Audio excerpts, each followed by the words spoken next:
Right, and with Chris Riley. Chris, first time you've suffered back-to-back defeats for nearly 2 years. What's the mood like in the camp?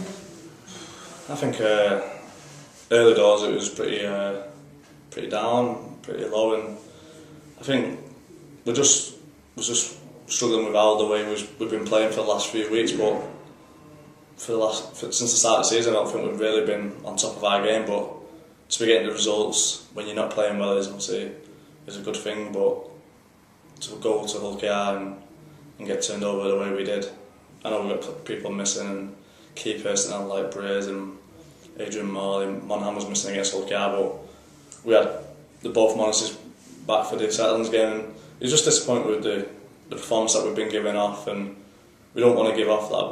We're not trying because we are, and it was just at the moment we've just been lacking that enthusiasm and that goal getting. It's been disappointing to give off 2 performances like we have done over the last couple of weeks, but we sat down this week and we had a really good chat, and we watched a lot of video of the Settlers game, and hopefully we can go to Salford on Friday night and lay a platform for the rest of the season. I mean, it's more or less the same squad going to Salford. I think we've got Gareth O'Brien back in the squad after returning from his loan spell at Castleford. Apart from that, it's pretty much the same squad. Yeah, obviously if you look at the squad there, and I think it's a squad that needs to go out there and perform this week. We didn't perform on the weekend. I think Chris Bridge had a fantastic game since coming back from injury, and I think he's the only one who looked really, really dangerous and out of the team that we had out there. And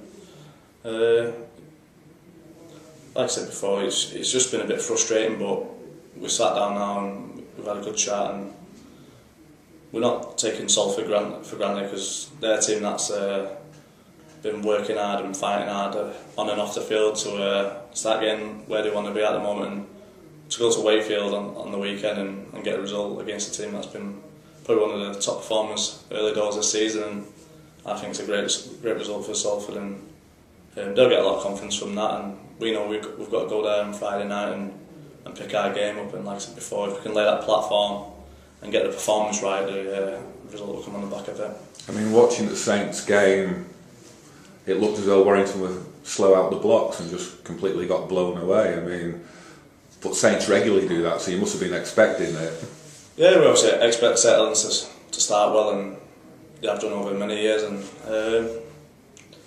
I think we planned to go out there and put out a good performance and start well, and we certainly didn't do that. To concede, I think, 3 tries in a short space of time in that first half really blew us away, and I don't think you can give that sort of leads to St Helens, but I think after they did score the 3 tries, I think we did have a bit of a dig, and there was a few times in the game where we could have got ourselves back in, where I had a chance down the wing, and I think we had a few more as well, but I just don't think you can give a lead away like that to quality teams, and we certainly did that against St Helens, and it was just disappointing with how we performed. But like I said before, if we can put that behind us now and work towards for the next couple of weeks, because we've got Salford on the weekend, and like I said before, we need to lay that platform because we're playing against a proper informed team after that in Huddersfield, and it's going to be a real good challenge over the next couple of weeks. Are you finding it surprising looking at the league table and seeing Huddersfield up there at the top? No, because obviously I think for the last couple of years they've started the Super League pretty well, and they've always had a good start, and it's just one of them things. Can they maintain it is the question what probably everyone will be asking, because they've been up there I think a couple of times over the last few years, and they've just died off and not really put a challenge in, but they're looking like a quality outfit. I've watched a few of the rugby outtakes on the iPad, and yeah, it's got some quality tries out there, and I think they kicked Leeds to death on the weekend and got some tries on the back of it, but not looking too far past Salford, but obviously it's going to be a good game when we get towards Huddersfield. I mean, as a player, and when you look at the league table, is it important still that you want to be top of the league, or is it all about this, it doesn't matter where you finish now as long as you're in form going into the grand final and can get to Old Trafford and hopefully win the grand final?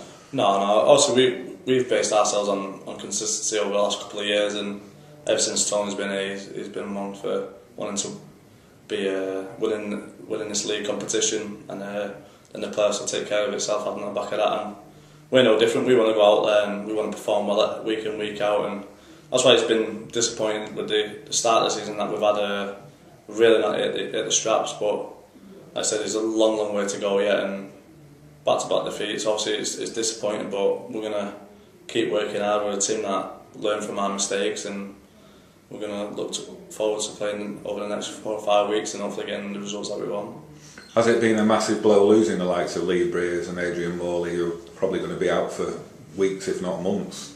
Obviously, it's hard having the experience what comes along with the two players. Obviously, Breers is absolute magic when he's on the field. He can just pull tries out of nowhere, and we do miss that guidance. But obviously, we've got the young lads what are playing, and Myler and Steph, and obviously Kaz O'Brien's on the bench this week. They've got the opportunity to go out there and perform to the best of their ability, and they're players that are going to take us forward over the next couple of years. So it's good that they're playing now and getting that experience. And I I believe that we've got a really strong squad, 1 to 30 that we've got in our squad, and I think anyone who comes into the team can do a good job. And I just think we just lack that experience a little bit without Brady and Moore, and when Monners was missing.